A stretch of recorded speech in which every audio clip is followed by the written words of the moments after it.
हमेशा प्रयासरत रहना पड़े। जब आप जो है रोज माला जपते हो, हरि ओम नारायण हरि ओम नारायण, श्री कृष्ण जय श्री कृष्ण जय श्री कृष्ण, तभी आपके जीवा पे वो हर समय आएगा।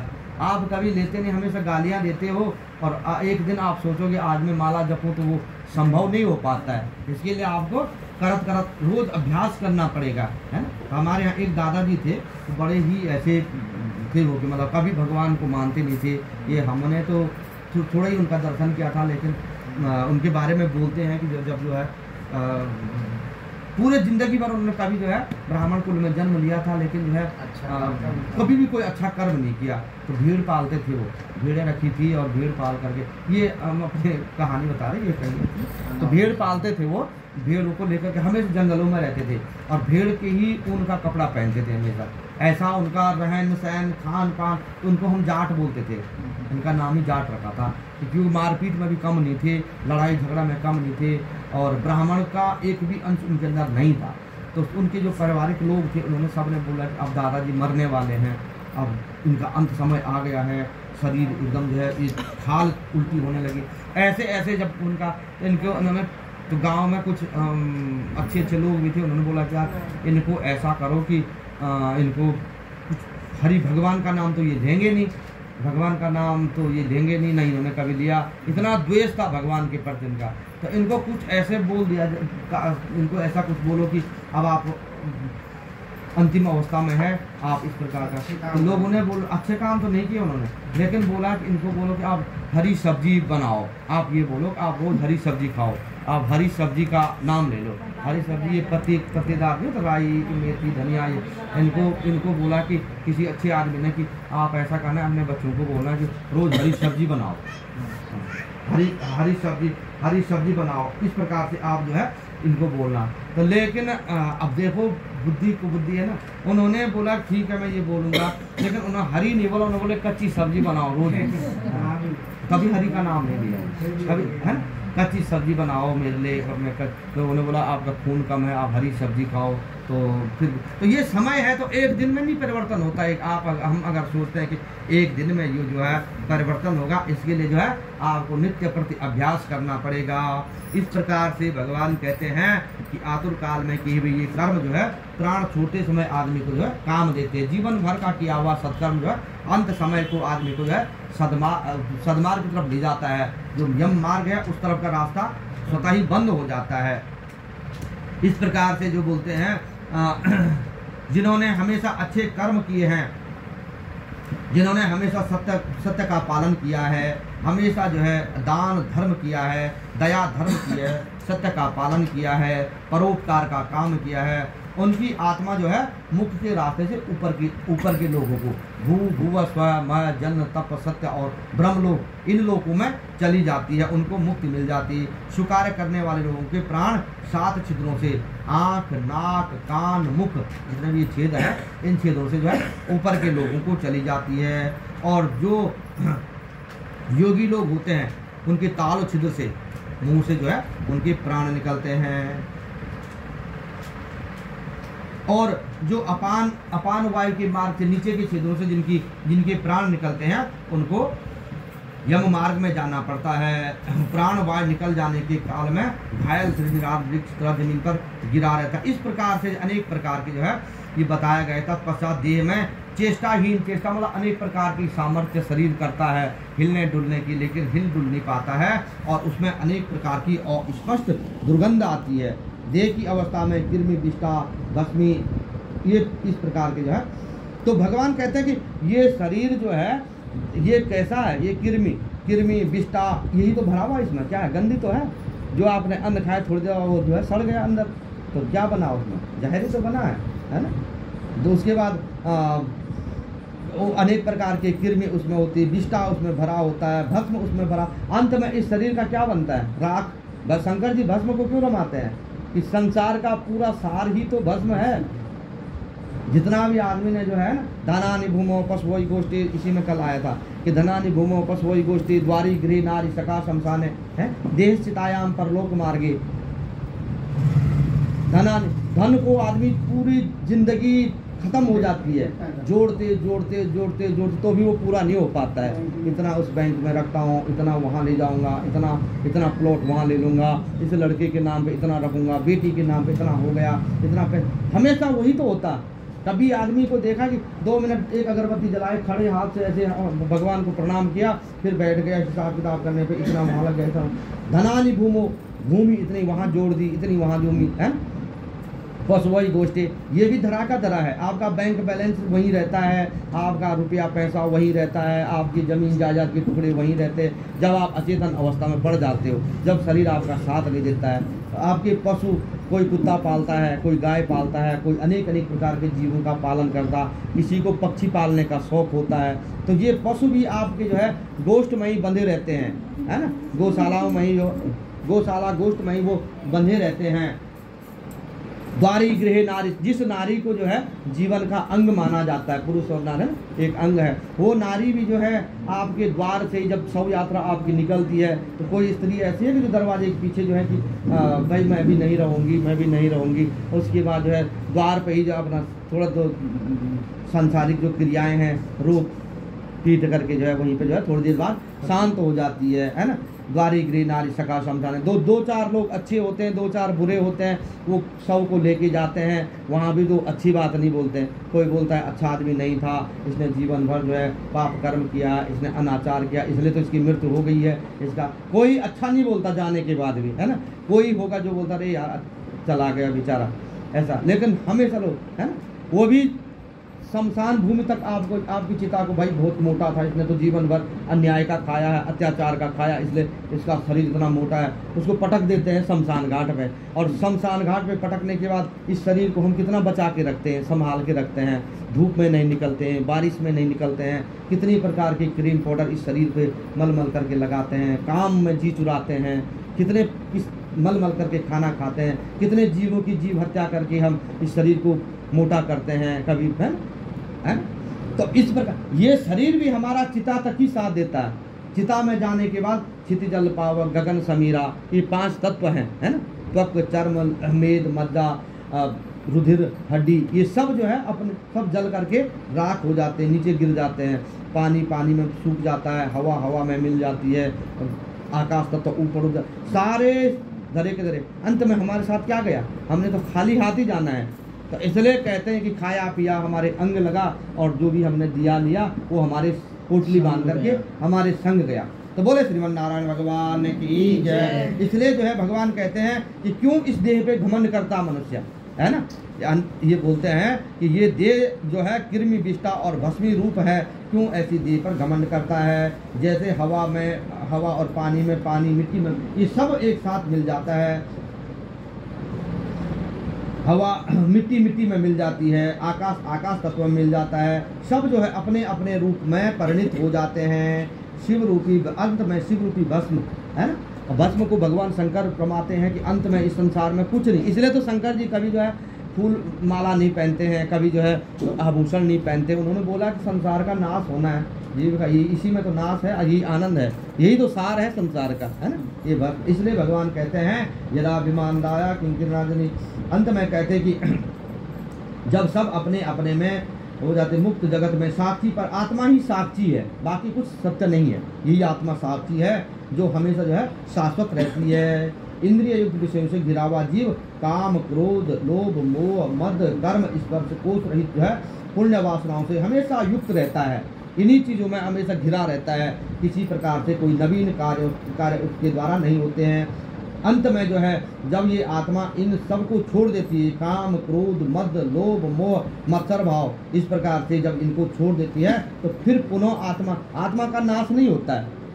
आत्मा पुनः जो है नवीन शरीर को, नवीन देह को धारण कर देती है। वंशांश जीर्णान यथा विहाय, जिस प्रकार से बोलते हैं कि व्यक्ति जो है हर रोज नए नए कपड़ों को बदलता है।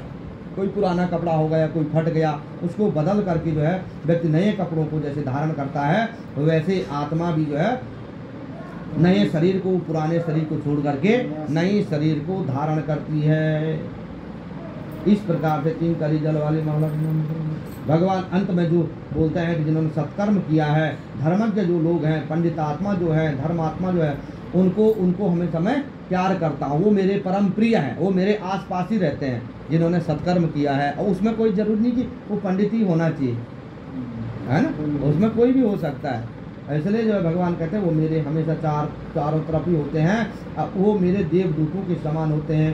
धार्मिक जब पंडित आत्माओं को मैं हमेशा प्यार से रखता हूँ और अपने विमान में बैठा करके स्वर्ग लोक ले जाता हूँ।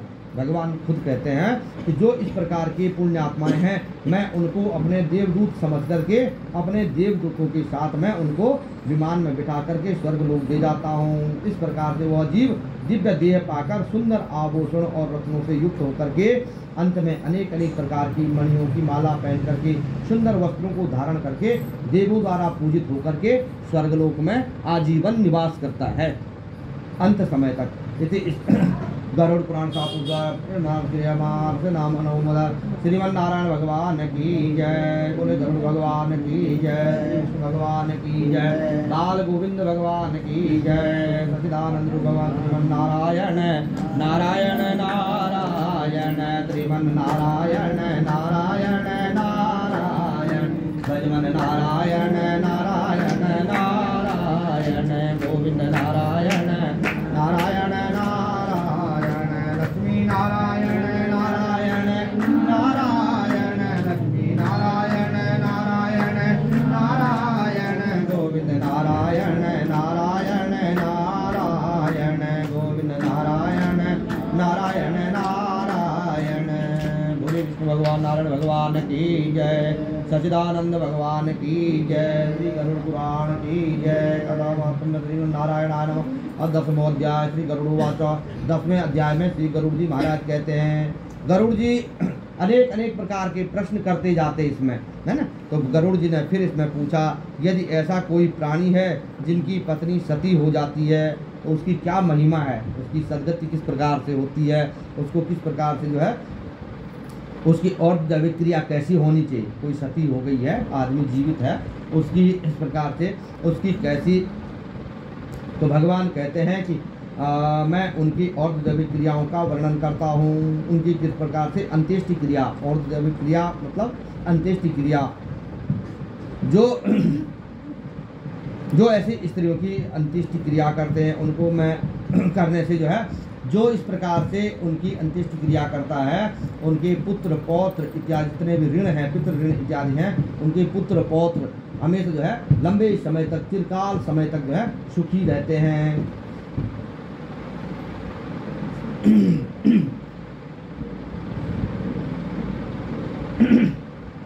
अगर व्यक्ति ने कभी किसी प्रकार का कोई दान नहीं किया है, भगवान फिर कहते हैं, यदि जीवन भर कोई दान नहीं किया है लेकिन अंत समय पे माता पिता की अंत्येष्टि क्रिया में शामिल हो गया है। आजकल तो बहुत कम लोग हैं जो शामिल हो पाते हैं, क्योंकि माता पिता कहीं और हैं, बच्चे कहीं और हैं, है ना।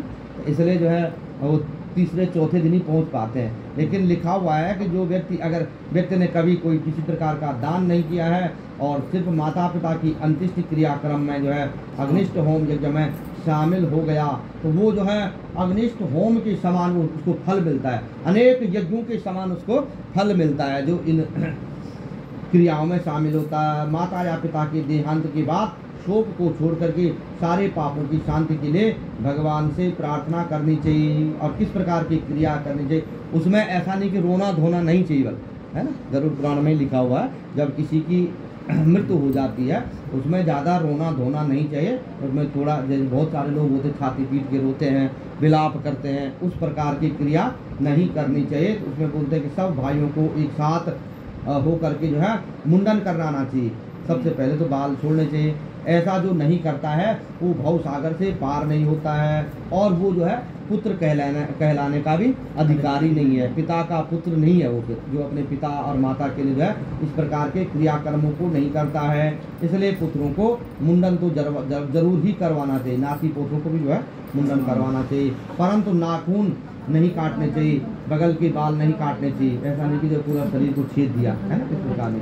तत्पश्चात अपने दूसरे भाइयों के साथ स्नान इत्यादि करके शुद्ध वस्त्र, जिस दिन मृत्यु होती है, आपने अग्निदाह कर दिया, उस समय का बता रही है ना। व्यास जी महाराज।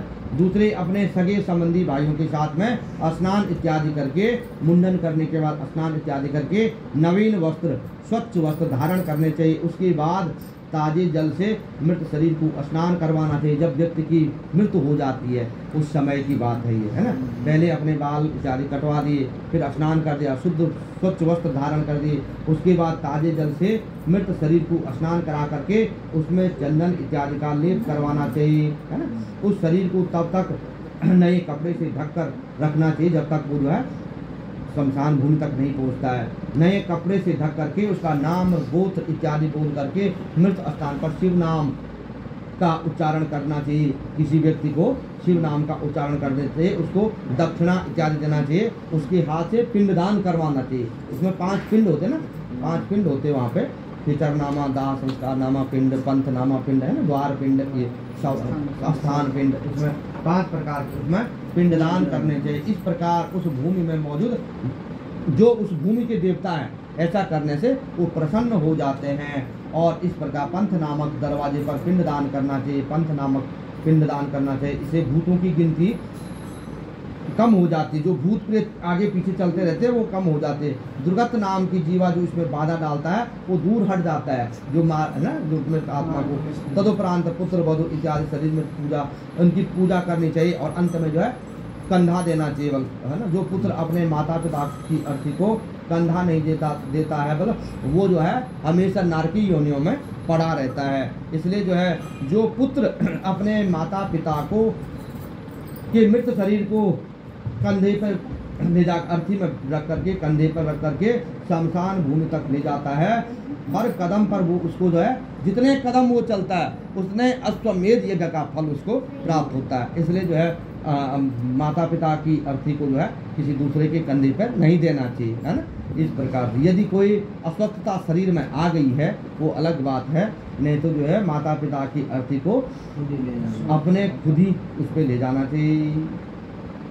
पिता पुत्र के लालन पालन के लिए उसे गोद में, जिस प्रकार से पिता ने जो है अपने पुत्र को लालन पालन के समय जो है अपने गोद में अपने छाती से लगाए रखा, उसी प्रकार से जो है प्यार करते हुए पिता की अर्थी को जो है शमशान तक ले जाना चाहिए। इसलिए पिता की अर्थी को कंधा देने से वह पितृ ऋण से मुक्त हो जाता है। ये पितृ ऋण से मुक्त हो जाता। शव यात्रा में आधा सफर तय करने पर जमीन साफ करके, पानी छिड़क करके शव को विश्राम के लिए रख दिया। जहाँ इस प्रकार की व्यवस्थाएं होती है वो ऐसा करना चाहिए। और स्नान इत्यादि करा करके प्रेत गणों के लिए पिंडदान करना चाहिए, क्योंकि हर उस मृत आत्मा के साथ में, मृत शरीर के साथ में अनेक प्रकार के प्रेत चलते रहते हैं, तो इसलिए उसमें 5 पिंड किए जाते हैं जगह जगह।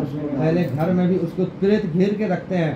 पहले स्थान पिंड होता है, फिर थोड़ा दूर जा करके द्वार पिंड होता है ना, द्वार पिंड होता है, फिर पंथ नामक पिंड होता है तीसरे, थोड़ा रास्ते में रुक करके, फिर इस प्रकार के 5 पिंड होते हैं ना, 5 पिंड होते हैं। तो वो जितने भी प्रेत गण है वो प्रेत गण जो है शांत हो जाते। प्रेत गणों के लिए ये पिंड दान कराया जाता है। करें, ऐसा करने से सारी दिशाओं में मौजूद पिशाच, राक्षस आदि ये सब अग्नि में समर्पित हो जाते हैं, अग्निदाह हो जाता है इनका। ऐसा इस प्रकार उस शरीर के साथ में करना चाहिए। फिर शमशान भूमि में उस शरीर के सिर वाले भाग को उत्तर दिशा की तरफ रखें। तत्पश्चात अग्नि में दिए जाने वाले स्थान, जहाँ पे अग्नि देना है उस स्थान को साफ करके उसे गोबर से लीप करके वहाँ वेदी बना करके कुशा से इत्यादि अनामिका अंगुली, ये उसका इस प्रकार की विधि है, रेखांकित करके उस पर जल छिड़क करके अग्नि स्थापन करना चाहिए, है ना। घर से अग्नि जाती है ना, घर से जो अग्नि जाती है उस प्रकार से जो है अग्नि वेदी बनानी चाहिए। फिर पुष्प अक्षत इत्यादि विधि से समस्त तरीके से द्रव्य आदि गणों की पूजा करके लोमस स्वाहा 72 आहुति होती है उसमें, है ना, 72 आहुति उसमें होती है। लोगस स्वाहा, त्वजस स्वाहा, मंजस स्वाहा, वेद मंत्रों से यथाविधि उसमें होम करना चाहिए, घी का होम करना चाहिए। उसके बाद प्रार्थना करें, हे भूतों के पालन करने वाले, हे जगत की उत्पत्ति स्थान, मेरे पितरों को जो है ऊर्ध्व गति को प्रदान करना, मृत गति को प्रदान नहीं करना, नीचे के लोगों में मत भेजना, ऊपर के लोगों को भेजना। इस प्रकार से जो है इस विधि से अगर सौदाह किया जाता है तो उस मृत जीव को स्वर्ग लोक की प्राप्ति होती है।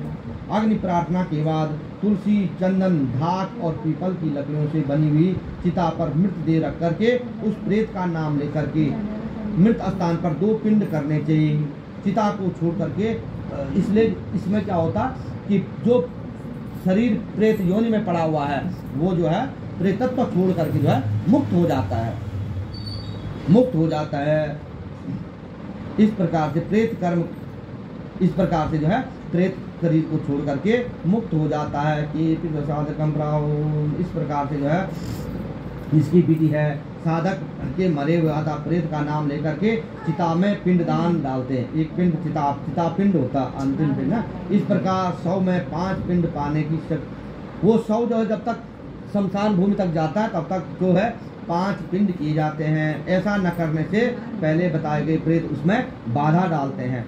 जो 100 को घेरे रहते हैं वो प्रेत जो है उसमें बाधा अनेक प्रकार की डालते हैं। वो जलने नहीं देते हैं, चिता में रखने से पहले खा जाते हैं उसके, है ना, उसके मांस का भक्षण करने लगते हैं। प्रेत को पिंड दे करके तृण में आग लगा करके चिता को पुत्र अग्नि देता है ना। पुत्र को ही अधिकार है पिता और माता, जिसकी भी माता पिता की चितांजलि अग्नि देने का।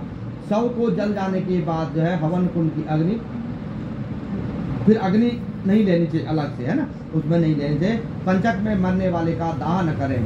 पंचक में करने से पहले पंचक दाह अलग प्रकार से होता है। पहले 5 पिंड बनाए जाते हैं, 5 पुतले बनाए जाते हैं पंचकों के, उस प्रकार से। क्योंकि हम लोग कई लोग इन विधियों को नहीं जानते हैं तो वो अनिष्ट हो जाता है। फिर या तो वो जो है प्रेत बना रहता है, या तो घर में पितृदोष हो जाता है, या तो नाग दोष हो जाता है, या तो इस प्रकार से अगर जैसे पंचक में किसी की मृत्यु हो जाती है, पंचक में मृत्यु हो जाने से ऐसे जीव को कभी भी जो है सदगति प्राप्त नहीं होती है। तो पंचक नक्षत्रों में आदि धनिष्ठा से लेकर के रेवती जो 5 नक्षत्र हैं अंतिम के, उन 5 नक्षत्रों में किसी की मृत्यु हो जाती है तो उसमें दाह नहीं किया जाता है। पहले दाह करना पंचक नक्षत्रों में अशुभ माना गया है। पहले पंचक नक्षत्रों की शांति की जाती है और पंचक नक्षत्रों में जो है 5 पुतले बना करके उनका चित्तल दाह किया जाता है, उनको चिता में दाह किया जाता है, तब जा करके वो शुभ होता है। इस अवस्था में मरने से घर में हानि ही हानि होती है ना। वैसे 5 लोगों को लेके जाता है अगर कोई पंचक नक्षत्र। हमारे बगल में बनिया ये होता है, सचमुच होता है। अभी 4 तो कम हो गए। ये कोई बनावटी बात नहीं, इसमें होता ही है, हमने भी देखा है कोई पंचक नक्षत्र में। और पहला और दूसरा लगातार होते हैं, 5 को देखे ही जाता है। इस प्रकार ऐसा दाह करना, इस अवस्था में मरने से घर में हानि ही हानि होती है। उसके पुत्रों और गोत्र वालों को अनेक बाधाओं का सामना करना पड़ता है। इस प्रकार से जो है भगवान कहते हैं कि उसके घर वालों को अनेक प्रकार के बाधाओं का सामना। इन नक्षत्रों में अंतिम संस्कार करना यदि जरूरी है, नहीं तो 100 को 5 दिन तक रखा जाता है, जहाँ उस प्रकार की व्यवस्था है ना। 100 को 5 दिन तक रखा जाता है और रखने के बाद जो है उसमें तुलसी दल गंगा जल डाल करके जो है और 5 दिन के बाद ही उसका संस्कार करना चाहिए। यदि फिर व्यास जी कह रहे हैं कि यदि इस प्रकार की विधि आपके पास नहीं है, आपको मजबूरी में करना ही पड़ा है, तो उसकी विधि मैं तुम्हें बताता हूँ। व्यास जी बता रहे कि यदि आपको मजबूरी में करना ही है, आजकल तो संभव तो कम ही है ना।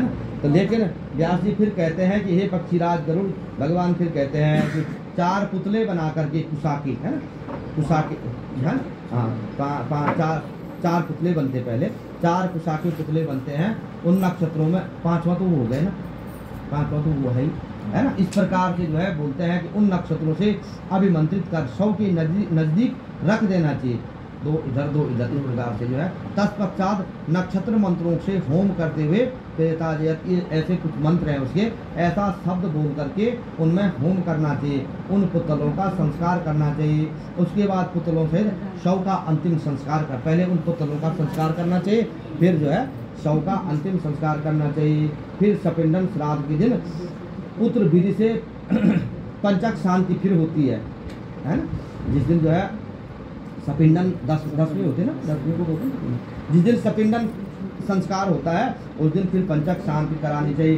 कांसे के बर्तन में सोना, चांदी, रत्न, घी इत्यादि भरकर इन दोषों को शांत करता है। दान करना चाहिए, कांसे के बर्तन का दान, घी भर करके चांदी के बर्तन का दान, सोने के बर्तन का दान इत्यादि जो है इन बर्तनों का घी भर करके दान करना जो है इन नक्षत्रों की शांति करता है। इस विधि से अगर अंतिम संस्कार करवाया जाए तो समस्त बाधाओं को दूर करता है और प्रेत आत्मा को सद्गति प्राप्त होती है। इस प्रकार से सौदा पंचक में हो और उसके बाहर हो या मरने वाला स्त्री कोई भी हो, वो जो है सद्गति प्राप्त कर देता है। पतिव्रता और पति धर्म में रत स्त्री शव के साथ जाने से पहले स्नान करें। पहले तो स्त्रियों को शमशान भूमि तक जाने का नहीं है ना, लेकिन अगर कोई जाना चाहे बोले तो जाने से पहले स्नान करें। उसके बाद उत्तम वस्त्र आभूषण इत्यादि सब धारण करके सिंदूर अंजन लगा करके विधिवत ब्राह्मणों को दान देकर बंधु बांधवों का सत्कार कर अपने गुरु को प्रणाम करके घर से बाहर देव मंदिर जा करके भक्ति भाव से भगवान को नमस्कार करें। ये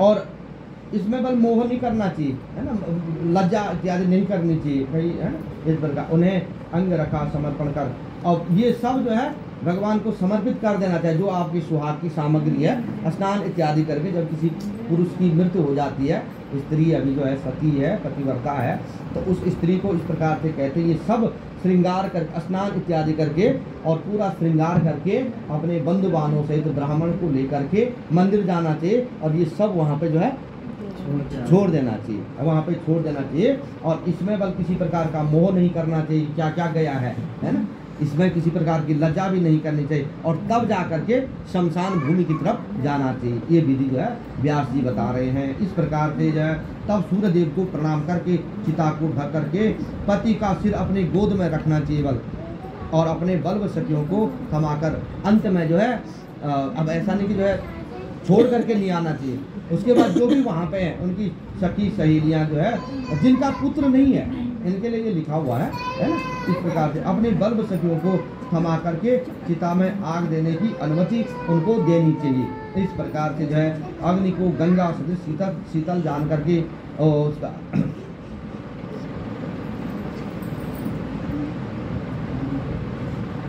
अब इसमें लिखते हैं कि जो अपने पति के साथ में सती होना चाहती है, ये सती प्रथा तो समाप्त हो गई है, लेकिन जो अपने पति के साथ में सती होना चाहती है उसके लिए ये व्यवस्थाएं फिर सब लिखी हुई है। उसको भी पूरा श्रृंगार करके जाना चाहिए। पति के खत्म होने के बाद भी, पति की मृत्यु होने के बाद भी अगर कोई पत्नी सती हो जाती है, राजस्थान इत्यादि में ज़्यादा प्रथा थी ये परंपरा कि पत्नी की मृत्यु के बाद उनको जबरदस्ती सती होना पड़ता था, तो ऐसे यदि कोई सती होना चाहे तो उसको भी इसी प्रकार से जो है ये व्यवस्थाएं की गई है कि पूरा श्रृंगार करके मंदिर इत्यादि जा करके और वहाँ पूरा श्रृंगार करके फिर जो है अब तो बंद हो जाएगी। पति को प्रणाम करके पति का सिर अपने गोद में रख करके थोड़ा सा उनको उनसे अनुमति लेकर के और चिता इत्यादि जो है अपने ये सब किसी को थमा करके और गंगा सदृश अपने शरीर को बोला ये शरीर जो है गंगा के समान शीतल पवित्र है, ऐसा मन में विचार करके जो है अंत में जो है सती उस चिता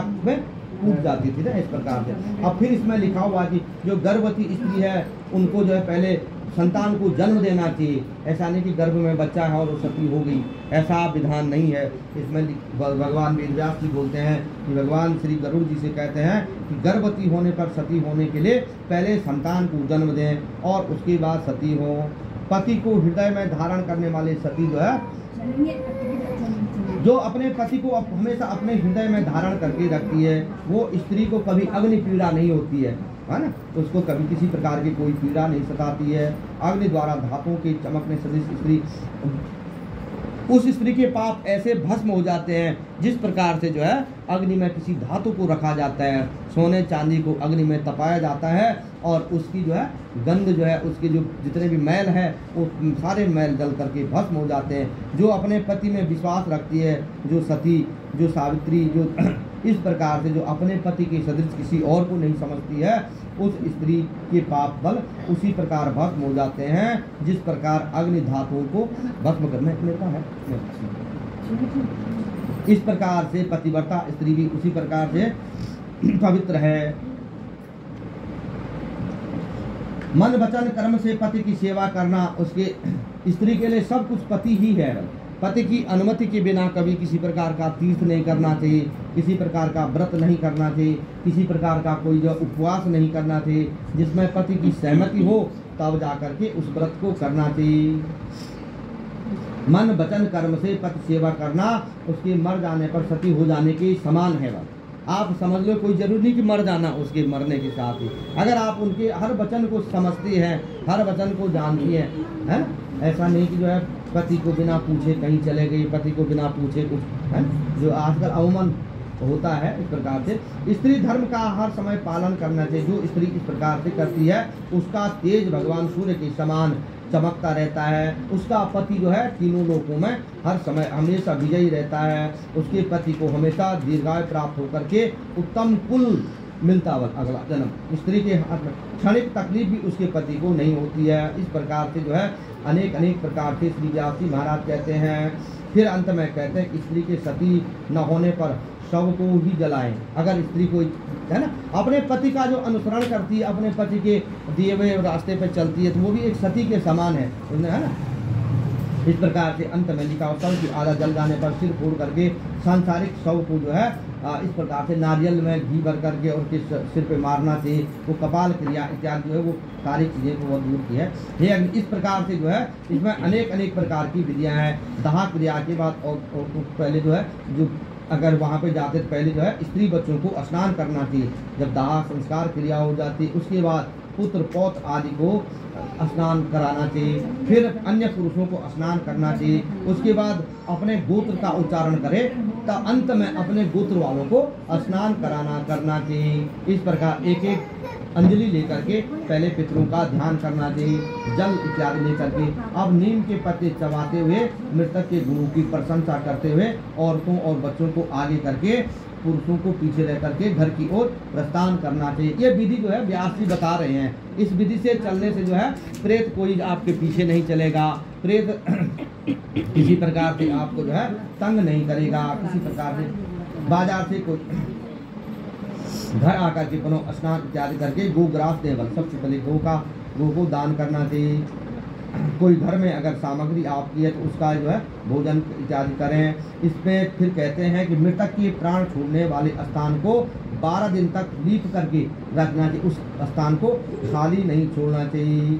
दिन रात उस स्थान को दक्षिण की तरफ मुंह करके, यमराज का द्वार है, दक्षिण की तरफ मुंह करके जो है बाकी दीपक उत्तर पूर्व की तरफ जलते हैं और जहाँ पे प्रेत संस्कार होता है वहाँ पे दक्षिण की तरफ मुंह करके दीपक 12 दिन तक वहाँ पे जलाना चाहिए। हे पक्षीराज, फिर भगवान कहते हैं कि 3 दिन तक सूर्य छिप जाने के बाद चौराहे पर या शमशान की भूमि पर मिट्टी, वहाँ की मिट्टी में दूध इत्यादि डाल वहाँ की मिट्टी में दूध डालना चाहिए और वहाँ पे जो है दीप जलाना चाहिए। या तो चौराहे पे हो या तो शमशान पे हो, है ना, उन जगहों पे भी किया जाता है। किसी वृक्ष पे टांका जाता ना घड़ा करते ना।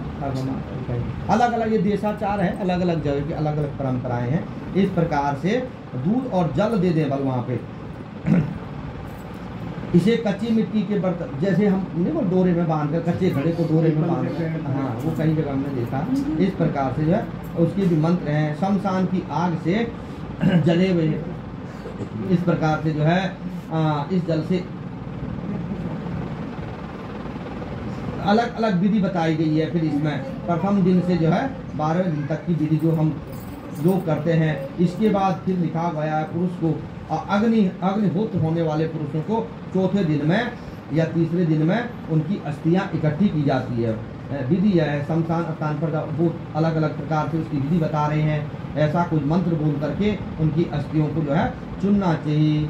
कोई इस प्रकार से मंत्र बोल करके उड़द चावल की बलि देनी चाहिए पहले, तब उनकी अस्थि, क्योंकि जो उनकी अस्थियों को जो है जकड़ के रखते हैं प्रेत, है ना, प्रेत जकड़ के रखते हैं। उड़द की और चावल की बलि दे करके 3 चक्कर उसके लगाने चाहिए, चिता के लगाने चाहिए। तब जाकर के चिता वाली जगह पर दूध इत्यादि छिड़क करके उस राख को बहाना चाहिए और उसके बाद उन अस्थियों को उठाना चाहिए। उनको धाक के पत्तों से ढक करके जल और दूध से धो करके मिट्टी के बर्तन में रख करके विधि पूर्वक फिर जो है श्राद्ध कर्म करना चाहिए। इस प्रकार से श्री व्यास जी महाराज बता रहे हैं। तिकोना मंडप बना करके गोबर से लीप करके, अच्छा वो जिसमें रखते ना अस्थियाँ,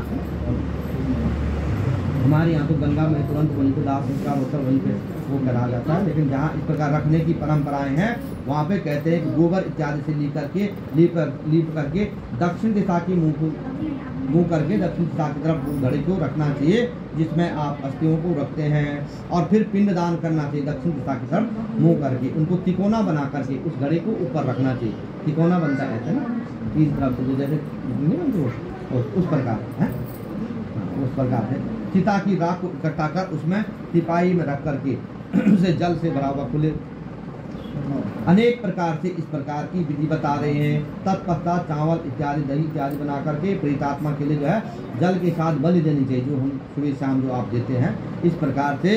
और अंत में उत्तर दिशा में 5-10 पग चलकर गड्ढा खोदकर उसमें है ना रखने के लिए है। जब आप 2 दिन 3 दिन तक उसमें रखते हैं, अस्थि कलश रखते हैं, फिर उसमें दागले पिंड दें, गड्ढे में अस्थियाँ निकाल कर उसमें उस कुंड के पास, जल कुंड के पास में अस्थियों का उस अस्थियाँ कुछ दिन तक रखनी चाहिए। फिर उसे जल दूध इत्यादि से बार बार धो करके उसमें चंदन कुसुम कुमकुम इत्यादि लगा करके उन्हें थैली में रख करके दिल और माथे से स्पर्श करना चाहिए। फिर उनकी परिक्रमा करनी चाहिए। फिर उन्हें गंगा जी में विसर्जित करना चाहिए। इस प्रकार की विधि है ना। इस प्रकार से श्री भगवान जी कहते हैं जिनकी अस्थियां 10 दिन में गंगा जी में डूब जाती है उन्हें वो अलग अलग विधि है फिर, है ना। देखते हैं कि किसी की अस्थियां ऊपर ऊपर तैरती रहती हैं, किसी की अस्थियां। अब भगवान कहते हैं कि जो है जिनकी अस्थियां 10 दिन में गंगा जी में डूब जाती नीचे, उन्हें मृत्यु लोक में पुनः लौटना नहीं पड़ता है दोबारा, है ना। वह मोक्ष प्राप्त कर जाते हैं करते हैं। मनुष्य की अस्थियां जितनी अवधि तक गंगा जल में रहती है उतनी अवधि तक जीव स्वर्ग लोक में आनंद प्राप्त, क्योंकि हड्डियां कभी सड़ती नहीं है ना, इस प्रकार हड्डियां जैसी है वैसी रहती है।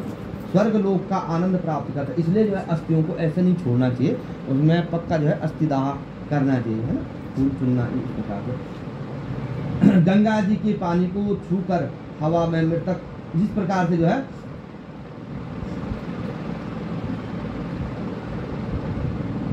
गंगा जी का पानी जैसे बल उस मृत आत्मा को छूता, उन अस्थियों को छूता है, उसके सारे पाप नष्ट हो जाते हैं। राजा भगीरथ जी ने घोर तपस्या की थी और अपने पूर्वजों के उद्धार के लिए, है ना, आप सब जानते हैं, उद्धार के लिए कितने वर्षों तक उन्होंने तपस्या की थी। 3 पीढ़ियां बीत गई थी, है ना, इतना उन्होंने तपस्या की थी। तब ब्रह्मलोक से पृथ्वी पर गंगा जी को लाए थे और अपनी पवित्रता के कारण यह तीनों लोकों में प्रसिद्ध हुई भगवती गंगा, है ना, विष्णुपदी।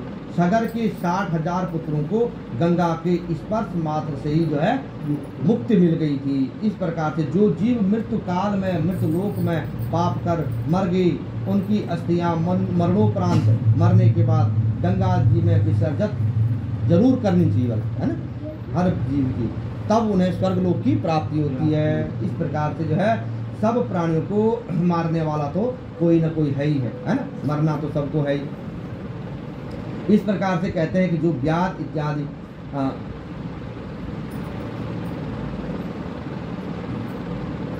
जिनकी अस्थियां जो है गंगा जी में विसर्जित नहीं होती है, जिनकी अस्थियां ऐसी पड़ी रहती है, वो जो है शेर व्याध इत्यादि जैसे जंगली जीव बनते हैं, पर उनका दोबारा जन्म और नरकगामी हमेशा रहते हैं, नरक की यातनाएं भोगते हैं, प्रेत पिशाच इत्यादि बनते हैं, है ना। इस प्रकार से उनको कभी भी स्वर्ग की यात्राएं नहीं करनी पड़ती, उनकी अस्थियां हमेशा जो है सूखी की सूखी रहती है। स्वर्ग लोक का द्वार उनको हमेशा के लिए बंद हो जाता है। इसलिए सत्पुत्र को स्वयं ही अस्थि संचय कर 10 गात्र श्राद्ध करना चाहिए। किसी के भरोसे भी नहीं छोड़ना चाहिए कि ठीक है मेरे पिताजी खत्म हो गए, आप वहाँ से अस्थियां लेके आ जाना, है ना, ऐसा भी नहीं करना चाहिए। बस अपने पुत्र को, सत्पुत्र जो होता है, सत्पुत्र को खुद जा करके अपने मातृ पिता की जो अस्थियां हैं, जिनको फूल चुनना बोलते हैं, ऐसे बोलते हैं, उनको स्वयं संचय करके उनका 10 गात्र संस्कार करना चाहिए। विदेश में, वन में या चोरों के द्वारा अगर कोई किसी को मार दिया गया है जिसका कोई पता नहीं है, उनकी अस्थियां नहीं मिली, तो उनके मृत्यु समाचार मिलने वाले दिन ही उनका जो है डावा पुतला इत्यादि बना करके उनका भी इस प्रकार से जो है जिनका कोई पता नहीं चला उनका एक जो है पुतला बनाया दिया जाता है और उस पुतले को जला करके उसकी राख को गंगा में विसर्जित किया जाता है। इस प्रकार से जो है व्यास जी महाराज बता रहे हैं।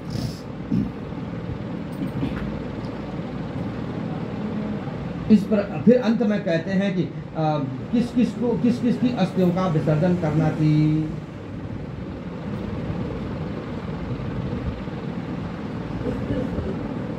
इस प्रकार कहते हैं कि जब कोई बच्चा कोई गर्भस्थ बालक है, छोटा बालक है, 2 वर्ष से कम का जो बालक है, बच्चा है, उस बालक का कोई जो है संस्कार नहीं करना चाहिए, उसको जमीन में गाड़ दिया जाता है। औरत का या कोई बच्चा गर्भ में नष्ट हो गया है, गर्भ में निकालने के बाद ऐसा नहीं कि जो है स्त्री को जो है ऐसी है ना, उसका संस्कार ऐसे नहीं करना चाहिए। पहले उसके गर्भ से उस बच्चे को निकालना चाहिए, उस बच्चे को जो है उस बच्चे को पहले दफन संस्कार करना चाहिए, तब जा करके जो है स्त्री का संस्कार करना चाहिए। इस प्रकार से व्यास जी महाराज कहते हैं कि गंगा किनारे मरने वाले बालक की देह गंगा में विसर्जित कर देना है ना, उसको गाड़ना नहीं। अगर गंगा जी के किनारे किसी बच्चे की मृत्यु हुई है, उसको गंगा जी में विसर्जित कर दें। दूसरे देश में मरने वाले बालक को यदि कहीं गंगा जी से दूर किसी की मृत्यु हुई है, उसको तब जमीन में गाड़ना चाहिए। 27 महीने तक का कोई बालक है तो उसको जो है उसका इस प्रकार का संस्कार करना चाहिए, उसको जमीन में गाड़ना चाहिए। अधिक आय होने पर उसका किसी अंग को डस देना चाहिए आग से, है ना, ऐसा लिखा हुआ है। उसको पूरा नहीं जलाया जाता है, उसका किसी अंग को ये तो बोलने वाली बात है, थोड़ा अच्छा नहीं लगता है इस प्रकार से, लेकिन उसके शरीर को पूरा न जला करके उसको आधा डहा करके उसको फिर अंत में जो है इस प्रकार से ये हो ना, ये कुमारी मृत्यु बाला नाम एकादशम द्वादशम विधि, इस प्रकार से फिर दान करने की विधि बताई गई है। जिस बालक की अगर मृत्यु हो जाती है बाल अवस्था में, उसको जो है 12 दिन तक जो है उसको जहाँ पे उसकी मृत्यु होती है, जहाँ पे उसको दफन किया जाता है, वहाँ पे दूध की धार लगाई जाती है। गर्भ में नष्ट हुए बालक की जो है या 2 साल 2.5 साल के बाद बच्चे की अगर मृत्यु हो जाती है, जहाँ पे उसको दफन किया जाता है, वहाँ पे सायंकाल के समय हमें पर जो है दूध का अभिषेक करना चाहिए, उसके ऊपर खीर भोजन वहाँ पे रखना चाहिए, जल से भरा हुआ घड़ा वहाँ पे रखना चाहिए। बालक के कुमार अवस्था मरने पर वैसे ही बालकों को खाना भी खिलाना चाहिए, बल जिस प्रकार के बालक की मृत्यु हुई है। इस प्रकार से अनेक प्रकार से व्यास जी महाराज कहते हैं, अन्य प्रकार से जो है अनेक प्रकार की। फिर जो है तरुण अवस्था में, किशोर अवस्था में किसी की मृत्यु हो गई है, उनको सैयादान जरूर करना चाहिए।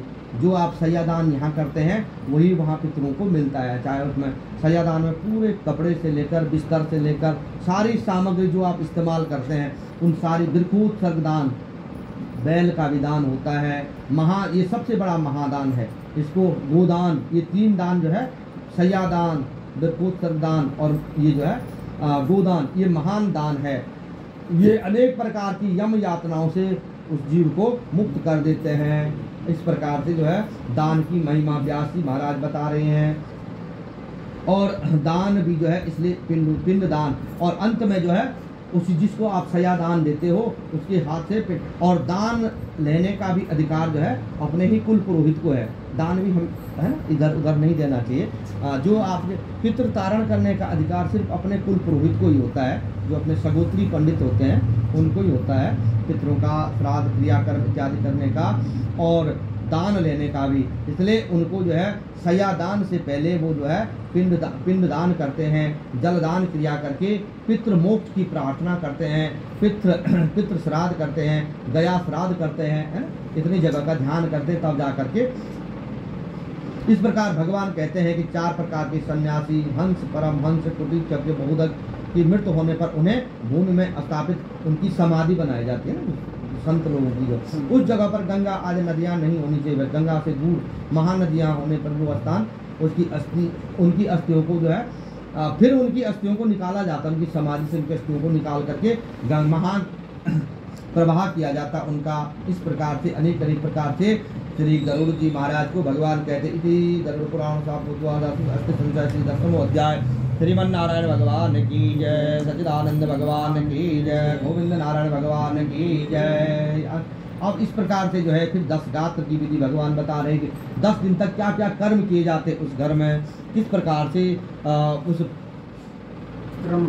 कर्म इस कौन सा कर्म करना चाहिए उस मृत आत्मा पितृ ऋण को उतारने के लिए, उस है ना जो पितरों के ऋण हैं उन पितृ ऋणों को उतारने के लिए क्या क्या करना चाहिए। तो गरुड़ जी महाराज पूछते हैं कि 10 गात्र की विधि क्या है जो हम 10 दिन तक करते हैं घर में ना, जिनका पालन करते हैं। तो भगवान फिर कहते हैं कि गरुड़ जी 10 गात्र की विधि को सुनो, जिसको करने से पुत्र जो है पितृ ऋण से मुक्त हो जाता है। इसलिए पितरों के एक एक है ना हर दिन जो है स्नान से पहले भी जो है वस्त्र को निचोड़ करके जो है तर्पण किया जाता है। हर बार पितरों का ध्यान, भोजन के समय पितरों का ध्यान किया जाता है। पितृदेवाय नमः इस प्रकार से जो है जो पुत्र जो है इस प्रकार से करता है उसके जो है पितृ ऋण से उसके वंशज ही मुक्त हो जाते हैं, है ना। शोक रहित होकर के सतगुणी होकर के पुत्र को धैर्य पूर्वक आंसू न बहा करके पिंडदान करना। ऐसा नहीं कि जो पिताजी चले गए हैं, चाबी कहाँ रख के चले गए हैं, कागज कहाँ रखे जमीन के, वो कहाँ रखे, तो पिता की अर्थी अभी वहाँ गई नहीं, पुत्र जो है ताला खोलने लग गया, भतीजी खोलने लग गया, वो कर्म न कर केवल भगवान वेदव्यास कहते हैं कि उस पुत्र को सद्गुणी होकर के अनेक गुण है ना पिता का गुणगान करते हुए आंसू न बहा करके जो है धैर्य पूर्वक जो है पिंडदान करना चाहिए। रिश्तेदारों को द्वारा छोड़े गए जो रिश्तेदार बल इस प्रकार के आंसू छोड़ते हैं, खोंकार छोड़ते हैं, नहीं होता कई बार जो है कफ पित्त इसका छूट जाता है तो वो बल प्रेत को उसको मृत आत्मा को खाने के लिए मिलता है। इतने घृणित है ये।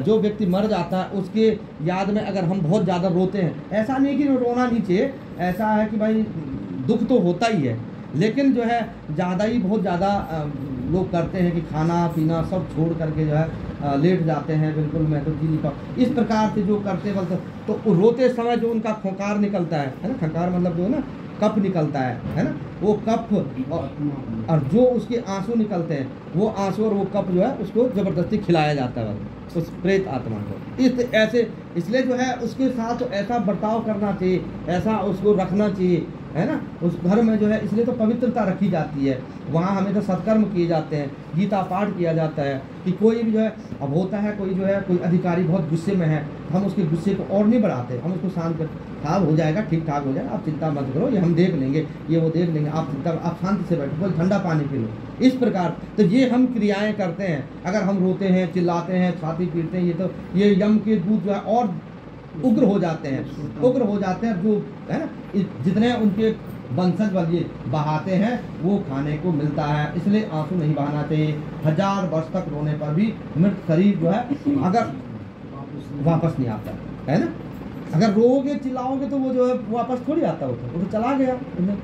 इस प्रकार से कहते हैं दिखाई नहीं पड़ता, जो पैदा हुआ है उसने जरूर मरना है। भगवान गरुड़ जी को समझा रहे हैं कि जो पैदा हुआ उसने तो जाना ही है ना, इसलिए उसकी याद में ज़्यादा आंसू नहीं बहाना चाहिए। इसलिए जो ज्ञानी लोग होते हैं वो आवागमन है, तो आया और गया, पेड़ पे पत्ता लगा था, कुछ दिन रहा, फिर टूट गया, नया पत्ता आ गया।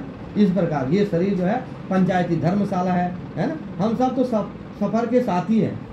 आज हमारे रिश्तेदार हैं, हम सब, आप भाई हैं, मैं छोटा भाई हूँ, आप छोटा भाई हैं, लेकिन अगले जन्म में पिछले जन्म में हम क्या थे कोई नहीं जानता है। कितनी बार माता बन, भागवत में तो कथाएं अनंत हैं इनकी, कितने बार माता बन चुके हैं, कितनी बार वही माता जो है बेटी बन चुकी है, कितनी बार पिता उसके पुत्र बन चुके हैं, कितनी बार वो पिता उसका जो है ना, ऐसे। तो इसलिए भगवान कहते हैं कि आवागमन है तो खुशी और दुख प्रकट नहीं करना चाहिए कि ये मेरा है, इसके बिना मैं जी नहीं सकता हूँ। ये भाव नहीं होना चाहिए बल कभी भी, है ना। ऐसा नहीं होना चाहिए। ऐसी कोई विधि नहीं है कि जिसको मृत व्यक्ति पुनः आप ऐसा नहीं कर सकते हो कि आप रोओगे चिल्लाओगे कुछ ऐसा करोगे तो मृत व्यक्ति आपका जो है लौटकर वापस आ जाएगा।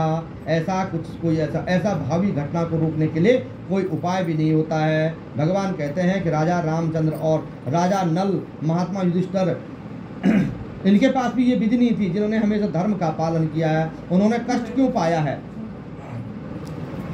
इस स्वप्नवत संसार में जो है इस प्रकार से उन्होंने जो है किसी को किसी के समान नहीं समझा।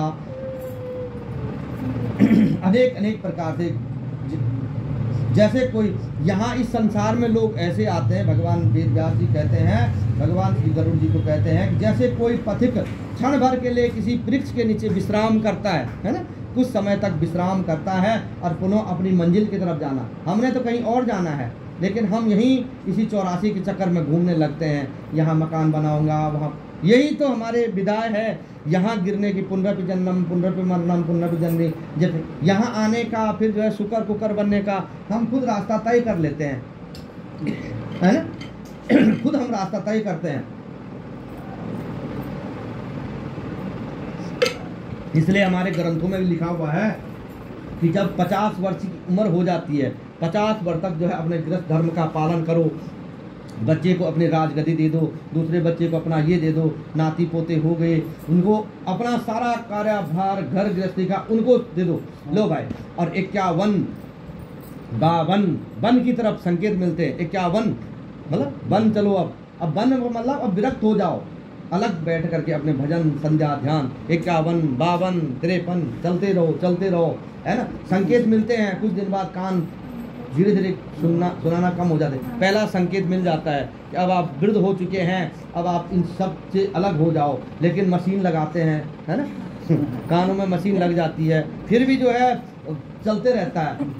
कुछ दिन बाद आंखों से दिखना बंद हो जाता है, तो जीरो कितने पॉइंट का चश्मा, जीरो है कितने पॉइंट का चश्मा लग करके फिर भी जो देखने लगता है। उसके बाद जो है तो खाने में रुचि नहीं रहती है, फिर भी जो है बाजार से खाना मंगाया जाए। तो ये क्रियाएं करके हम तो अपने आप को खींच रहे, धकेल रहे इसमें, जबकि हमको संकेत मिल रहे जगह जगह पे, घंटियां मिल रही, सिग्नल मिल रहा, अलार्म बज रहा जगह जगह टाइम पे कि जाओ अब तो आप जो है इस दुनिया संसार को छोड़ो, अब मेरे पास आ जाओ। भगवान बार बार कहते हैं मेरे पास आ जाओ, मेरे पास आ जाओ, लेकिन हम बोलते नहीं अभी तो मेरा यहाँ समय बाकी है। तो ऐसा भगवान कहते हैं कि ऐसा कोई उपाय नहीं है कि जो आप जो है उस मृत आत्मा को रोक सको, उस शरीर को रोक सको। इसलिए जो है हमें ऐसा इस संसार में रहना चाहिए कि जिस प्रकार से कोई पथिक आकर के क्षण मात्र किसी वृक्ष के नीचे बैठ करके विश्राम करता है और अंत में अपनी मंजिल की ओर चल देता है। तो ऐसे प्राणियों का समागम होता है, वो मेरे द्वारा मेरे तक वो ही प्राणी पहुंचते हैं जो संसार में इस प्रकार से रहते। स्वप्नवत संसार, जैसे स्वप्न आया और सुबह तक भूल गया, रात में बहुत सारे ताने बाने बुनते हैं, बहुत कुछ देखते हैं। इसलिए जो है जिस प्रकार से प्रातः काल का बनाया हुआ भोजन जो है सायंकाल को बासी हो जाता है, उसी प्रकार से जो है खराब हो जाता है। उसी प्रकार से ये जो भी रस है, भोजन रस है, ये जो है बहुत समय तक नहीं रहता है, सुबह का बना दिया दिन तक भी नहीं रह पाता। उसी प्रकार से ये शरीर भी है, ये शरीर भी इसी प्रकार से है, दिन प्रतिदिन जो है जरा पीड़ा मृत्यु की तरफ जो है भागते जा रहा है। इसमें बल किसी प्रकार का भी अज्ञानता में बैठ करके जो है शोक नहीं करना चाहिए, किसी प्रकार का जो है पारिवारिक जनों को शोक नहीं करना चाहिए। यदि हो सके तो अनेक प्रकार का जो है सत्कर्म करना चाहिए, दान धर्म करना चाहिए, वहाँ पे सत्संगों में जो है व्यक्तियों को रहना चाहिए। अनेक प्रकार से भगवान बता रहे हैं।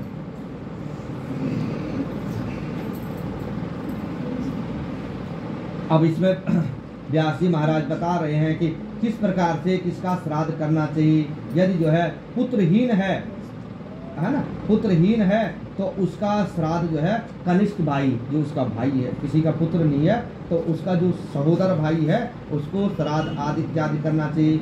या सहोदर भाई भी अगर जीवित नहीं है, उनके पुत्र पौत्र आदि जो है इसका श्राद्ध करें।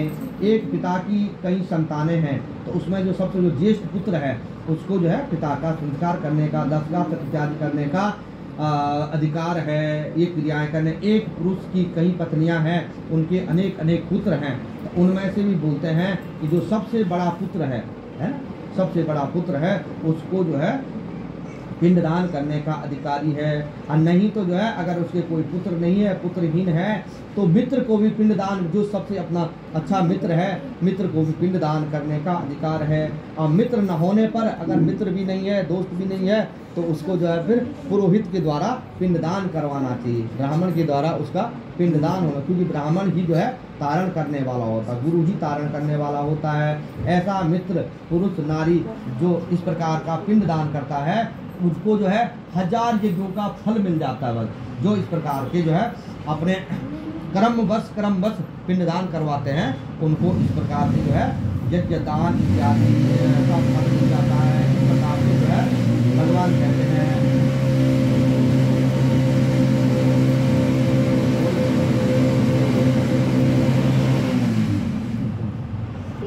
दस गात्र केवल बड़े लड़के को ही करना चाहिए है। और 10 गात्र की विधि भी भगवान बता रहे हैं कि इसका 10 गात्र किस प्रकार से करें। प्रतिदिन केवल एक बार भोजन करें, है ना, एक बार भोजन करना चाहिए, केवल 24 घंटे में पृथ्वी पर सोना चाहिए, शुद्ध रहना चाहिए, है ना, पतिव्रत इस प्रकार से रहना चाहिए, परमपरायण धर्मपरायण धर्म ग्रंथों का सहारा लेकर के रहना चाहिए, शुद्ध रहना चाहिए, ईश्वर का ध्यान करना चाहिए, उस समय उस मृत आत्मा का ध्यान करना चाहिए, उन पितृ देवताओं का ध्यान करना चाहिए, पृथ्वी की 7 परिक्रमा रोज करनी चाहिए, है ना। जब आप इसके बाद इस प्रकार से इसको करना शुरू करने से जो है 10 गात्र की जो विधि है, प्रतिदिन गंगा स्नान करना चाहिए और गंगा में अपने पितरों को तिलांजलि देनी चाहिए। तिलांजलि करके जो है नंगे पैर चलना चाहिए, बल्कि तब तक जो है जूते चप्पल इत्यादि नहीं पहनना चाहिए। 10 गात्र शुरू करके प्रथम वर्षी तक पुत्र को 1 दिवस भोजन और जमीन पर ही सोना चाहिए, बल्कि ऐसी विधि है। 1 साल तक जो पहली वर्षी आती ना, उस वर्षी तक बल जो अगर पुत्र जो है सत्कर्मी पुत्र है ना, उस पुत्र को जो है 1 दिवस 1 वर्षी तक जो है जमीन में ही सोना चाहिए। इस प्रकार उसे गया श्राद्ध का फल मिलता है, इतना फल मिलता है कि अपने पितरों का उसने गया में श्राद्ध इत्यादि कर दिया। तीर्थ देवालय में जाकर दोपहर को बिना मंत्र पढ़े स्नान करना चाहिए, उसमें कोई स्नान नहीं करना चाहिए, गंगा और उसका ध्यान नहीं करना चाहिए। पवित्र होकर वृक्ष की मूल में बैठ करके गोबर से उस जमीन को लीप करके दक्षिण दिशा की तरफ मुंह करके, रोज की क्रिया है ये, 1 वर्ष तक वहाँ वेदी बना करके पत्ते पर कुशा इत्यादि बिछा करके, ब्राह्मण इत्यादि अगर है उसको बिठा करके उनको पाद्य इत्यादि से उनकी पूजा करनी चाहिए। उसकी पूजा, ब्राह्मण की पूजा से पितृ संतुष्ट होते वक्त है, उनकी पूजा करके आशीष पुष्प शंकासम इस मंत्र से उनको प्रणाम करने चाहिए।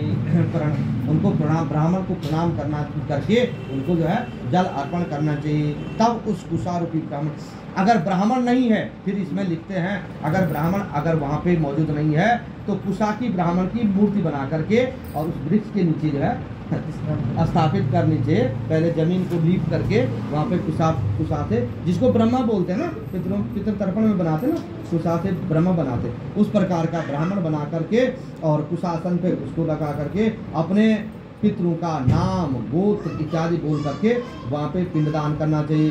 भात बना करके, भात का है ना, चावल का भात बना करके या जौ के आटे से पिंड बनाना चाहिए इस प्रकार से। और उस पर फूल, खस के फूल, सफ़ेद फूल, चंदन, भृगराज इत्यादि सफ़ेद फूल, रंगीन पुष्प नहीं चढ़ाने चाहिए, बल्कि उस पर जो है श्वेत पुष्प इत्यादि चढ़ाना चाहिए। धूप दीप नैवेद्य तांबूल दक्षिणा इत्यादि सब समर्पित करके बर्तन को उसमें तिलांजलि जलांजलि और उसके मंत्र इस प्रकार से अमुकाय ने अब उस प्रेत का नाम लेकर के, उस प्रेत का नाम बोल करके इस प्रकार से अन्न जल प्रेत शब्द इत्यादि बोल करके वहाँ पे मृत आत्मा प्रेत आत्मा को वो समर्पित करना चाहिए। इससे बल प्रेत आत्मा को मुक्ति मिलती है, आनंद मिलता है। इस प्रकार पहले दिवस से सपिंडी विधान तक 12 दिन तक मरने वाले स्त्री या पुरुष को श्राद्ध देते समय प्रेत शब्द को ही बोलना चाहिए। उस समय तक पितर नहीं बोलना चाहिए, जब तक सपिंडी नहीं हो जाती है, 12 दिन नहीं हो जाती, तब तक वो प्रेत अवस्था में नहीं है ना। उसको पितृ शब्द से इस्तेमाल नहीं करना चाहिए, उसको प्रेत शब्द का इस्तेमाल करना चाहिए। पहले दिन दिए गए अन्न पिंड की भांति अन्न 9 दिन तक इस प्रकार के पिंड दिए जाते वक्त 9 पिंड दिए जाते। 9वें दिन मृत आत्मा के लिए स्वर्ग की कामना करते हुए जल तेल का स्नान है ना, होता ना, वो तो ग्रंथों में भी लिखा हुआ और ये पहले होता, अभी भी होता कई जगह, लेकिन आजकल समय की कमी के कारण कर नहीं पाते, नहीं तो जो है 10 दिन तक हमारे धरतुआ भी करते हैं। सनातन संस्कृति में है ये 10 दिन तक तेल और हल्दी का वर्जित होता है ना, यहाँ भी है ना सारी जगह ना, तेल और हल्दी का वर्जित होता है। और उस घर में तड़का वगैरह जैसे ना छोंक नहीं लगता है, तड़का मतलब छोंक ही बोलते हैं, छोंक नहीं लगता है। और उसमें सिर्फ जो है बिना हल्दी की दाल बना करके उसमें नमक डाल दिया, हल्का सा वो डाल दिया, वो इस प्रकार से जो है खाया जाता है 9 दिन तक है ना। 10वें दिन सपिंडी तक इस प्रकार से करना चाहिए। 9 दिन तक मृत आत्मा के लिए स्वर्ग कामना इत्यादि करना चाहिए। अन्यत्र कहीं नहा धो करके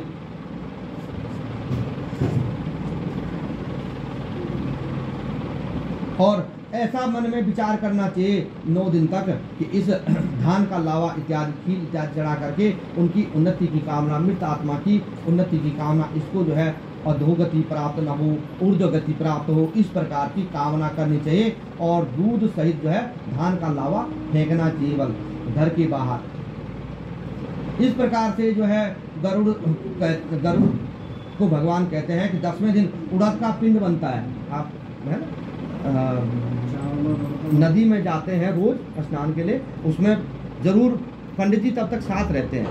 इसकी विधि इस प्रकार से, पहले दिन जब से आपने सिर के बाल काट दिए हैं तब से जो है एक वस्त्र पहनते हैं, सिला हुआ वस्त्र नहीं पहनते हैं, सिर्फ धोती और ऊपर तक उसी को लपेट के रखते हैं और कुसा भी साकर के रखते हैं। कुसा का बहुत ये पुत्र के लिए जो है पुम नाम नरका त्रायते इति पुत्र के लिए जो है ये बहुत बड़ी जो है वो है, पुत्र के लिए जो है बहुत बड़ी सजा है ये।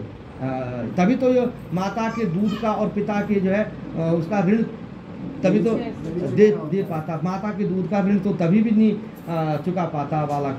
जब जो है मृत क्रिया आदमी इस प्रकार से करता है कि 1 वर्ष तक बिल्कुल कुसा के आसन पर लेटना, दूध का त्याग का, इस पर बहुत सारी इसकी विधियाँ हैं। इस प्रकार से जो है अंत में जो है इस प्रकार की जो क्रियाएं जो पुत्र करते हैं, अविनाशी भगवान विष्णु का को प्रणाम करके और अन्न जल को ग्रहण करता है ना, पितरों का ध्यान करके, विष्णु भगवान का पुंडरीकाक्ष भगवान विष्णु का ध्यान करके तब जा करके उसको प्रेत योनि से उन पितरों को मुक्ति मिलती है। इस प्रकार से जो है प्रतिदिन इस प्रकार से करना चाहिए, भगवान विष्णु के मंत्रों का जाप करना चाहिए अपने पितरों के साथ में, और घर पर स्नान इत्यादि करके भोजन तब जाकर के भोजन करना चाहिए। एक समय भोजन करना चाहिए, पितरों का दोनों समय ध्यान करना चाहिए, नदी में स्नान करना चाहिए।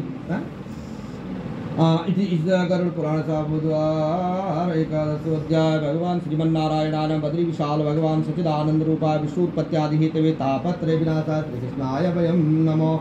सचिदानंद रूप भगवान वासुदेवाय नमो नमो। बोले श्री गरुड़ भगवान की जय, श्रीमन्नारायण भगवान की जय, भगवान वासुदेवाय नमो। श्री गरुड़ोवाच। श्री गरुड़ जी फिर कहते हैं कि जब इस प्रकार से भगवान ने इस प्रकार की विधि बताए तो गरुड़ जी फिर कहते हैं, निवेदन करते हैं कि हे श्रीश्वर भगवान, हे विष्णुवे, हे नारायणाय, एकादश श्राद्ध की विधि क्या है? 10 दिन की तो विधि आपने बता दी है, 10 दिन तक इस प्रकार से रहना चाहिए, इस प्रकार का आचरण करना चाहिए। एकादश दिन की जो विधि है, एकादश जो श्राद्ध होता है ना, उसकी विधि क्या है? वृक्षोत्सर्ग विधि के बारे में आपने बताया था, उसका दान किस प्रकार से करना चाहिए। तो श्री भगवान जी कहते हैं कि 11वें दिन सुबह ही तालाब या नदी में या जलाशय में स्नान करना चाहिए सबसे पहले, और पूरी जितनी प्रकार की क्रियाएं हैं है ना, उन सब क्रियाओं से निवृत्त होकर के और दैविक क्रिया इत्यादि वेद शास्त्र की ज्ञाता ब्राह्मण को बुला करके, वेद शास्त्र की ज्ञाता ब्राह्मण को बुला करके उनको प्रणाम करके प्रेतात्मा की मुक्ति के लिए उनसे प्रार्थना करनी चाहिए। हे प्रभु, हे ब्राह्मण देवता, आप हमारे पितरों की मुक्ति करिए, उनके लिए प्रार्थना करें। इस प्रकार से जो है आचार्य को भी नहा धोकर के आना चाहिए। ऐसा नहीं कि जजमान के घर पे ही नहा रहा है ब्राह्मण, ऐसा नहीं, अपने घर से भी नहा धो करके आना चाहिए और संध्या बंधन इत्यादि करके शुद्ध होकर के आना चाहिए, तब जा करके अपने यजमान को इस विधि विधान को बताना चाहिए। नाम गोत्र इत्यादि बोल करके 10 दिन तक की जो 10 पिंड आपने मंत्र सहित रखे हुए हैं, 11वें दिन उस प्रेतात्मा को पिंडदान घट स्फोटन होता है ना, जिस घड़े में वो पिंड रोज डाले जाते हैं। इसी से तो दोबारा पहले दिन में आपने सुना होगा कि प्रेतात्मा की दोबारा अंगुष्ठ शरीर कैसे मिलता है उसको, तो रोज एक एक पिंड बनाकर उस घड़े में डाल दिया जाता है। और 10वें दिन मांस का पिंड बनाते हैं है ना, उड़द की दाल को पीस करके उसका पिंड बनता है और उस घड़े में डाल करके फिर उस घड़े को स्फोटन करते हैं, तब दोबारा जो है जन्म होता है। इस प्रकार से ये कहते हैं कि 10 दिन तक तो मंत्र रहित श्राद्ध करना चाहिए, स्नान करना चाहिए, मंत्र नहीं बोलना चाहिए नहाते समय है ना। और 11वें दिन प्रेतात्मा को मंत्र सहित पिंडदान करना चाहिए। धातु की 4 मूर्तियां बनानी चाहिए। सोने की मूर्ति विष्णु भगवान की, चांदी की जो है ब्रह्मा जी की, तांबे की शिव जी की और लोहे की यमराज की, 4 प्रकार की मूर्तियां बना करके गंगा जल से भरे कलश, लोहे को है ना, 4 प्रकार के कलश भी होते हैं उनमें, उनको गंगा जल से भर करके विष्णु कलश को पश्चिम दिशा की ओर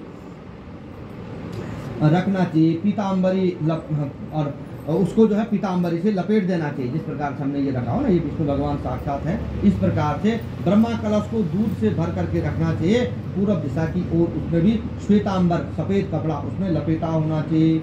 उसके ऊपर ब्रह्मा जी की मूर्ति रखे। उत्तर दिशा की ओर शहद और घी से रुद्र कलश रख करके उसको लाल कपड़े से लपेट करके उसमें भगवान रुद्र जी का, भगवान शंकर जी की प्रतिमा स्थापित करें। दक्षिण दिशा में काले वस्त्र से लपेटकर प्रेतराज यमराज की मूर्ति और वर्षा का जल, जो वर्षा से इकट्ठा किया हुआ जल हो, उस जल को इकट्ठा करके यम घट में रखें।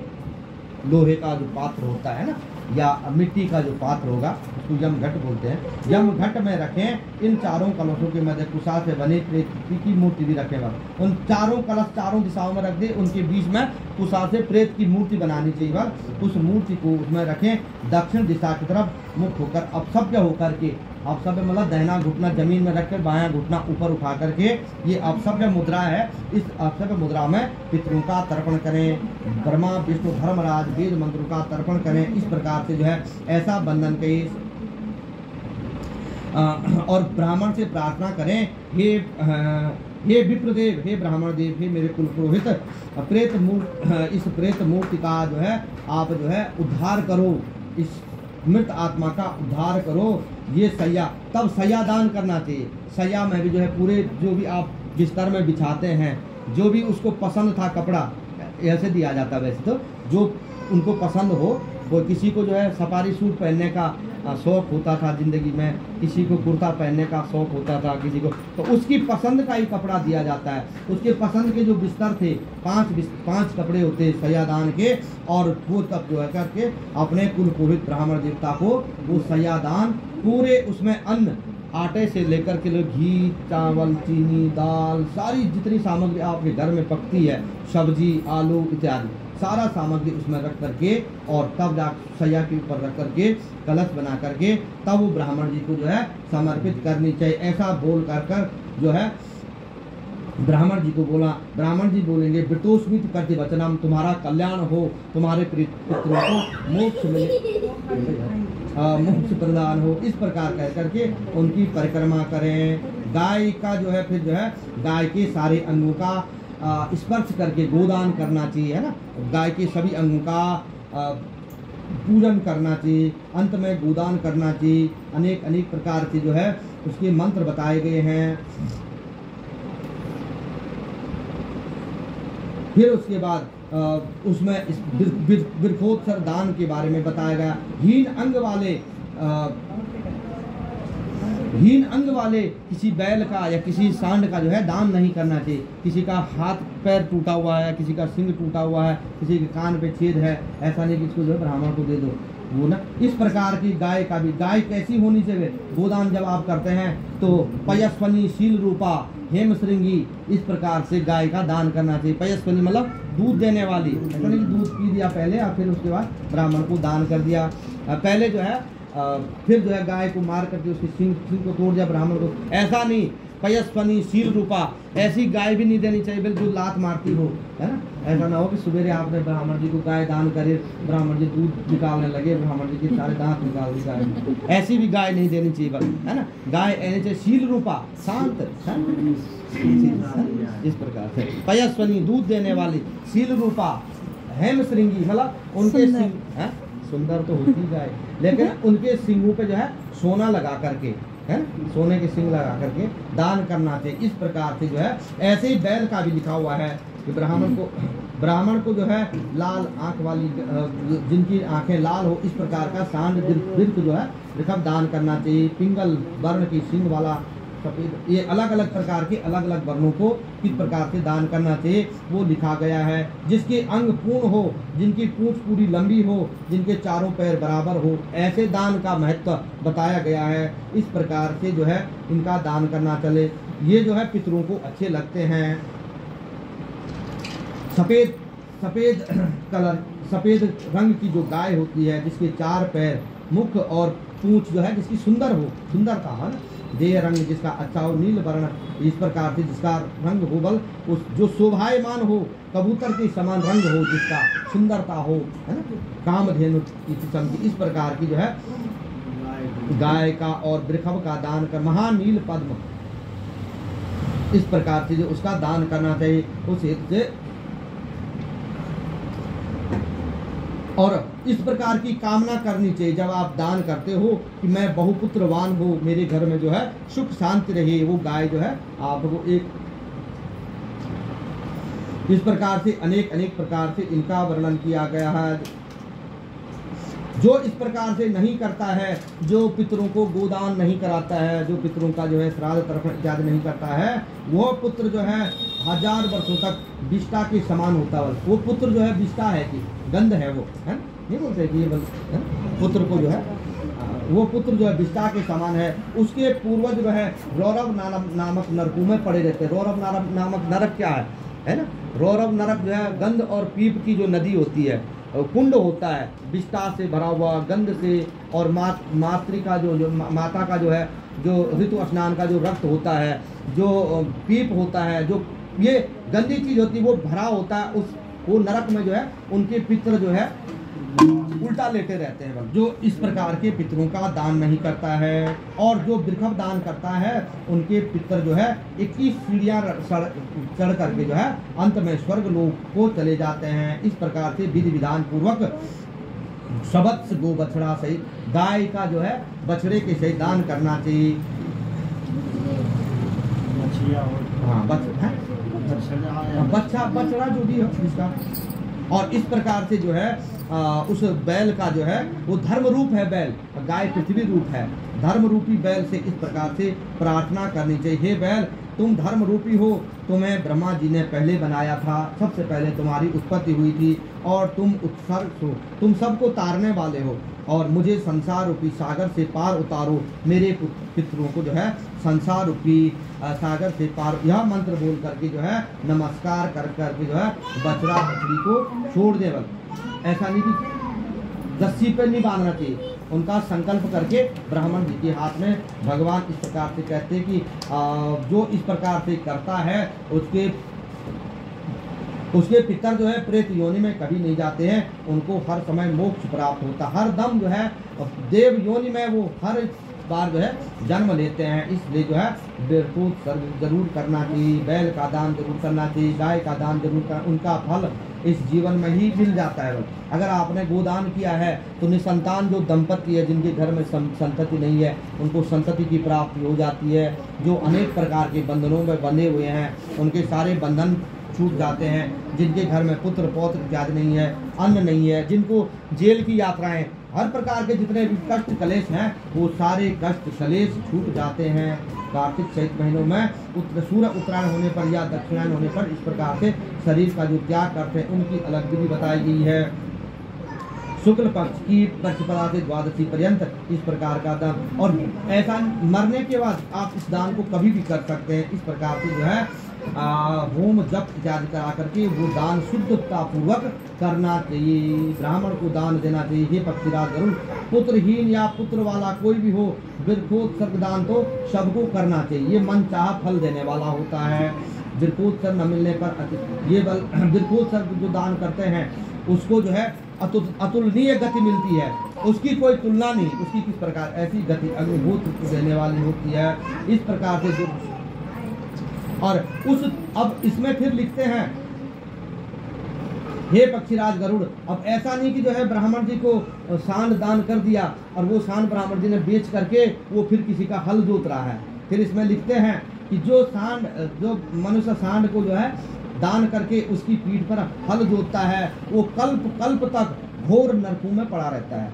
ऐसा अब वैसे बैल को तो हमारे यहाँ तो लगवाते हल, बैलों से लगवाते हैं, वैसे बैल से हल नहीं लगवाना चाहिए। यहाँ लिख रहे हैं व्यास जी महाराज, भगवान श्री कहते हैं कि जो मनुष्य जो है ये तो दान के लिए लिखा हुआ है, जो दान किए हुए सांड का उसकी पीठ, हाँ है ना, उसकी पीठ पर जो उसकी पूजा करनी चाहिए उसके बाद, है ना, और उसको कल्प कल्प तक जो उसे लाठी से पीटता है वो भी जो है यम की यातनाओं से ऐसे पीटा जाता है जैसे कल के उसमें वर्णन किया था। उसको मारना नहीं चाहिए, उसको पीटना नहीं चाहिए, उसे काम नहीं करवाना चाहिए किसी प्रकार का। इस प्रकार से जो है उसको बतलाए गए ढंग से, पहले बतलाए गए ढंग से उसका सपिंडिन संस्कार इत्यादि करके 16 श्राद्ध के बारे में जो बताया है वेद व्यास जी महाराज कहते हैं कि जो है उसका इस प्रकार से उन नियमों से उसका पालन करना चाहिए। और अंत में जब वो मर जाता है उसका भी श्राद्ध होता है। फिर उसमें लिखते हैं कि मरने के जब वो मर जाएगा तो मरने के बाद भी उसका जो है एक दरवाजे दूसरे दरवाजे इस प्रकार से जो उसको 7 दरवाजे पर ले जा करके जो है उसको अंत में जो है फिर उसका दाह जो उसका संस्कार होता है इस प्रकार से करना चाहिए। इस प्रकार से पूरी षोडशी विधि भगवान फिर बतलाते हैं। प्रथम मलिन षोडशी होती है ना, मलिन षोडशी इस प्रकार से जो है कई प्रकार की जो 16 दिन में जो की जाती है ना, जिसको हम बोल रहे थे ना कल, इसके बाद मलिन षोडशी होती है। पहली जो मलिन षोडशी होती है उसमें भगवान कहते हैं द्वितीय तृतीय चतुर्थी पंचमी 16 दिन तक इस प्रकार से श्राद्ध कर्म किया जाता है। वो हम करते नहीं कि सनातन संस्कृति में बहुत सारे नियम इतने ज़्यादा हैं, उन नियमों पे चलना इतना आसान नहीं है जितना, लेकिन उसका हम कुछ ना कुछ अनुसरण करता है। मलिन षोडशी में जो दान किया जाता है उसमें सभी को अलग अलग हिस्सा, पहला विष्णु भगवान को जाता है, दूसरा भगवान शंकर को, तीसरा पारिवारिक जनों को, चौथा यमराज को जाता है, पांचवा जो है पांचवा ब्याह आदि कप्य आदि जो पितृजन है वो कप्य आदि काव्य अनल, सातवां पिंड काल को दिया जाता, 8वां पिंड 16 दिन तक पिंडदान किए जाते हैं।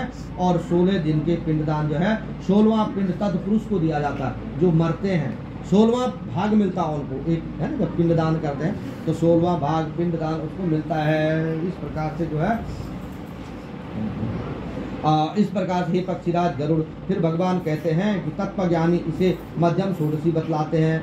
इस प्रकार से 12वें दिन पिंड और एक पाक्षिक 12वें दिन हर जब भी श्राद्ध होता है तब भी पिंडदान होता है। इस प्रकार से अनेक प्रकार से इनके बारे में बताया गया। जो इस प्रकार से नहीं करता बल वो उनके वंशज उनके पुत्र वो तो बना ही है, प्रेत तो बना ही है, लेकिन उसके पुत्र पौत्र इत्यादि भी जो है प्रेत योनि में ही जाते हैं। इस प्रकार से जो है उनको कहीं स्थिरता नहीं मिलती है, वो कहीं स्थिर नहीं होते हैं, वो हमेशा प्रेत योनि में रहते हैं। ये तीनों श्राद्ध न करने पर मलिन षोडशी प्रथम षोडशी इस प्रकार से तीनों षोडशी का जो श्राद्ध नहीं करता है वो प्रेत योनि को प्राप्त होता है।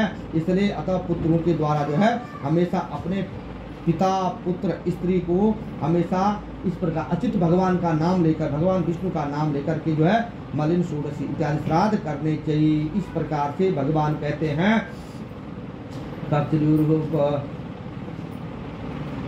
अब फिर कहते हैं कि जो है अनेक प्रकार से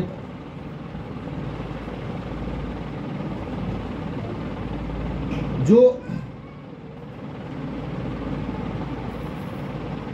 इस प्रकार से जो ठीक ठाक मरे हैं, चाहे वो स्त्री है चाहे पुरुष है, पत्नी ने हमेशा पति का अनुसरण किया, वो पतिव्रता रही है, पति के मरने के बाद उसको वो पति का ही अनुसरण कर, पति का ध्यान करते हुए जो है भोजन करती है, चलती है, उस प्रकार से मरे हुए पति का जो है भजन करने वाली स्त्री का जीवन सफल हो जाता है। पति चले गए, ऐसा नहीं कि वो घर छोड़ दिया दूसरे घर चले गए, पत्नी को इस प्रकार का कर्म नहीं करना चाहिए, है ना, अपने पति का ही अनुसरण करके रखना चाहिए। अपने जेवर गहने जितने भी उनको संभाल करके अपने पति का नाम लेकर के वहाँ रखना चाहिए और हमेशा अपने पति का ध्यान करके जो है घर में रहना चाहिए। इस प्रकार से जो है वो पतिव्रता ही उसको नाम दिया है।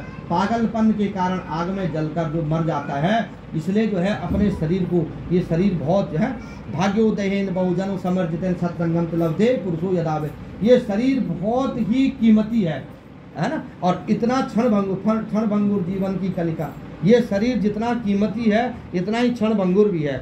इस छोटा सा इस शरीर को, है ना, इस जो हमने ये धारण किया हुआ है इसको बोलते हैं पानी का बुलबुला, है ना। जब पानी कहीं पे जो है बारिश होती है उसमें बुलबुला उठता है, तो वो बुलबुला कब फूट जाए उसका कुछ पता नहीं। कांच का बर्तन है, इतना सुंदर बर्तन है कि इस बर्तन पे थोड़ी भी हवा लगी और वो पटक नीचे गिरा, टूट गया, और टूट गया फिर जुड़ेगा नहीं, इतना दुर्लभो मानुषो देहो देहि नाम क्षणभंगुर, जितना दुर्लभ है ये, जितना कीमती है उतना ही जो है क्षणभंगुर, मतलब उतना ही ये कभी भी टूट सकता है। इसलिए जो है इसको,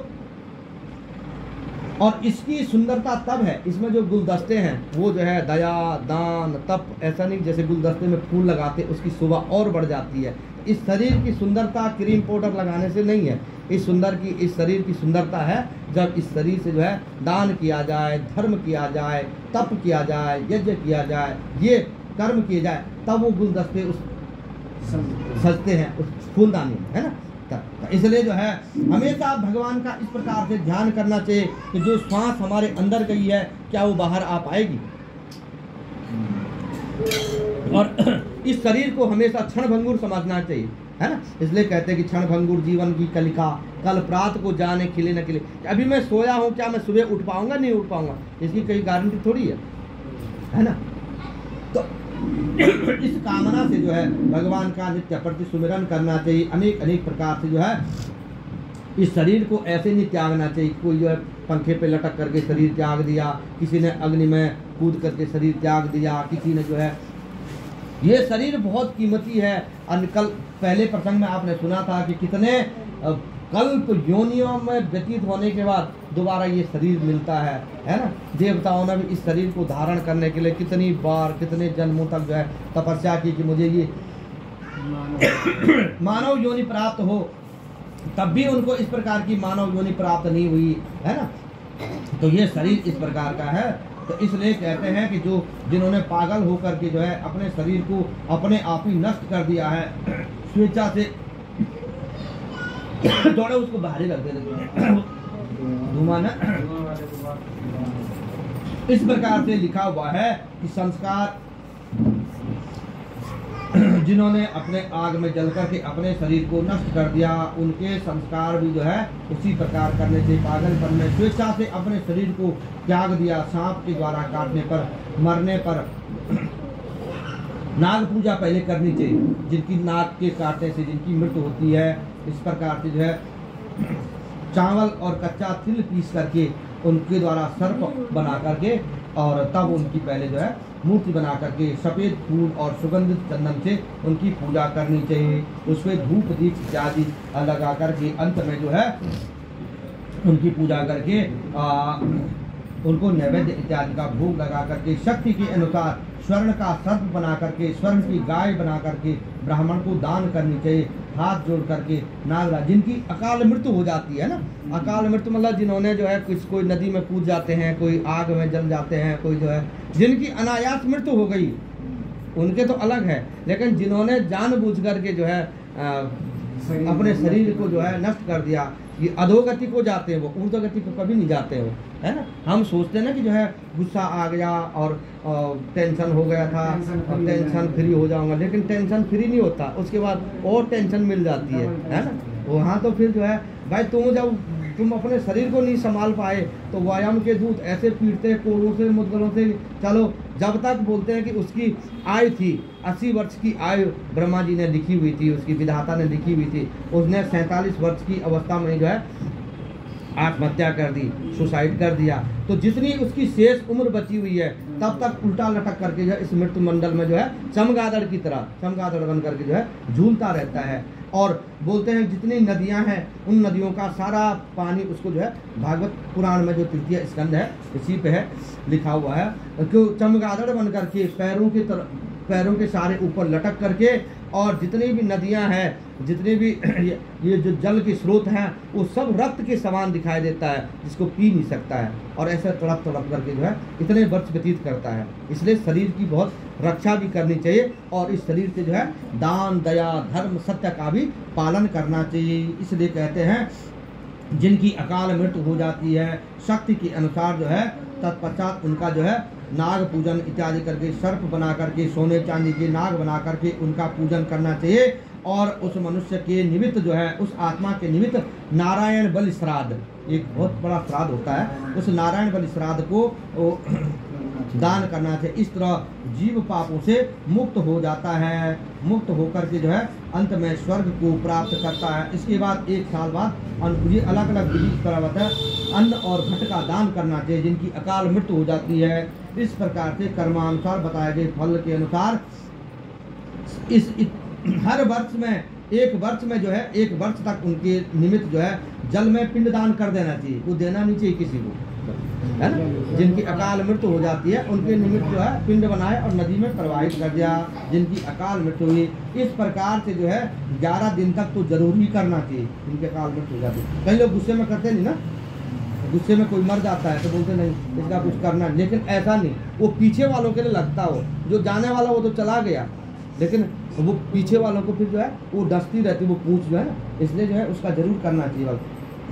तब तक उसका जब तक उसका आप पिंडदान, श्राद्ध दान इत्यादि नहीं करोगे, गुस्से में तो हम नहीं करते हैं, लेकिन उसका सूतक हमेशा लगाए रहता है, निकलता ना कुंडलियों में पितृदोष, बच्चे की कुंडली में पितृदोष, बेटे की कुंडली में पितृदोष, शादी नहीं हो रही है, शादी हुई थी तलाक हो गया, बच्चे की नौकरी नहीं लगी, नौकरी लगी थी जेल की यात्रा हो गई, पैसा कोई चोर करके ले गया, घर में आग लग गई, रोज घर में कलह कलेश झगड़ा होता रहता, ये समस्याएं जो है घर में, मतलब तंग करना कुल की, अपने कुल वालों को तंग करना है ना, इस प्रकार की क्रियाएं होती रहती, इसलिए जो है शय्यादान और पददान जरूर करना है। पददान मतलब शय्यादान के साथ में पददान मतलब परिक्रमा भी होती है, चप्पल, हाँ वो दिया जाता है पददान, नहीं तो वो इतने पैदल चलता रहता बल, पद नंगे पैर चलता रहता, ये जरूर करना चाहिए बल, है ना।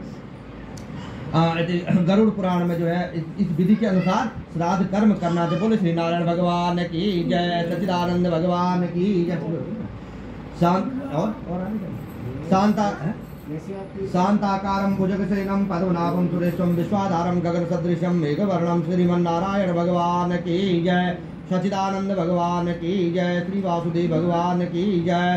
शांतं शाश्वतं प्रमेयमनघं निर्वाण शांतिप्रदं ब्रह्मा शंभु पणेन्द्र दिव्यमनिशं वेदांत वेद्यं विभुं रामाख्यं जगदीश्वरं सुरगुरुं माया मनुष्यं हरे वन्देऽहं करुणाकरं रघुवरं भूपाल चूड़ामणिं। श्रीमन्नारायण श्री भगवान वासु श्रीमन्नारायण नारायण नारायण श्रीमन्नारायण नारायण नारायण बद्री नारायण नारायण नारायण लक्ष्मी नारायण नारायण नारायण उमा नारायण नारायण नारायण भजमन नारायण नारायण नारायण। हरि ओम स्वस्ति न इंद्रो वृद्धस्रवाः स्वस्ति नः पूषा विश्ववेदाः स्वस्ति नस्तारक्षो अरिष्टनेमिः स्वस्ति नो बृहस्पतिर्दधातु नो पयः पृथिव्यां पयाओ खदिषु पयुदिजन्तरिक्षे पयुदाः पयस्पति पदसन्तु महं विष्णुरराटसन्पत्न विष्णुरराटमस विष्णुसन्पत्रेस्तु विष्णु सूर्यसि विष्णु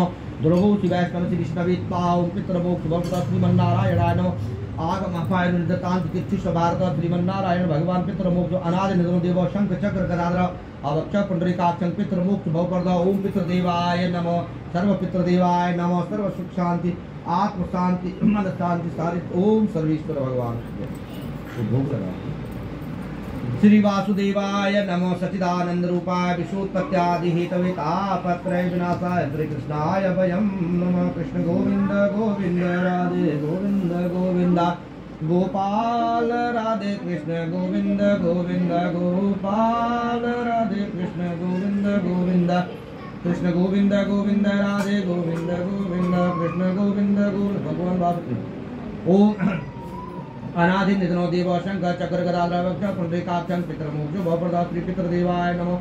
श्री पितृदेवाय नमः। शांति सुशांतिर्भवतु। गोविंदाय नमः गोविंदाय नमः गोविंदाय नमः। भोग लगा दिया। ओम पितृदेवाय नमः।